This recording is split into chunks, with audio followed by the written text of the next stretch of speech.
ችግሩ ሲጨምር እኛም ጨምረናል አለ። ይኸውልህ ከችግሩ በላይ ሰማይ ይታየናል አለ።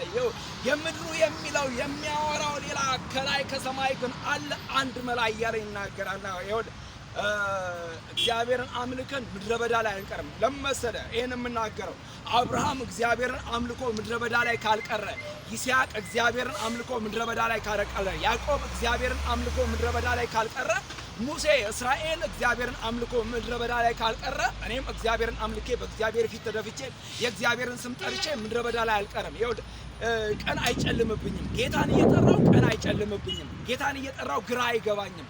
ጌታን እየጠራው ይኸውልህ ተስፋ አልቆርጥም። ምክንያቱም የምጠራው የሰማይና የምድር አምላክ እግዚአብሔር ይባላል። ይኸውልህ ሰይጣንን የሚቀጠቅጥ ይኸውልህ በሌዊ ላይ የሚነሳውን ወገቡን የሚወጋ፣ በመስፍን ላይ የሚነሳውን ወገቡን የሚወጋ፣ በቤቱ ላይ የሚነሳውን ወገቡን የሚወጋ፣ በሀገሩ ላይ የሚነሳውን ወገቡን የሚወጋ የእስራኤል ቅዱስ እግዚአብሔር ከኔ ጋር ነው። ይኸውልህ በኢየሱስ መጽሐፍ ቅዱስ ሲናገር እንደዚህ ይላል፣ ዲያብሎስ የሚውጠውን ፈልጎ ዙሪያችሁን ይዞራል ይላል። ይኸውልህ በኢየሱስ ነገር የሚውጠውን ፈልጎ እንደሚያገሳ አንበሳ ዙሪያችሁን ይዞራል ያለ አይነካንም። ምክንያቱም በእግዚአብሔር ቅጥር ተቀጥረናል። እግዚአብሔር ጠብቆናል። እግዚአብሔር ረድቶናል። እግዚአብሔር አግዞናል። ስለዚህ ይኸውልህ እግዚአብሔርን እያመንን ምድረ በዳው ላይ አንቀርም። በኢየሱስ እግዚአብሔር ይረዳናል። በኢየሱስ እግዚአብሔር ያግዘናል። እንዲህ ልበላችሁ፣ መዳን በሌላ በማንም የለም፣ እንድንበት ዘንድ ከሰማይ በታች የተሰጠን ስም ኢየሱስ ክርስቶስ ነው።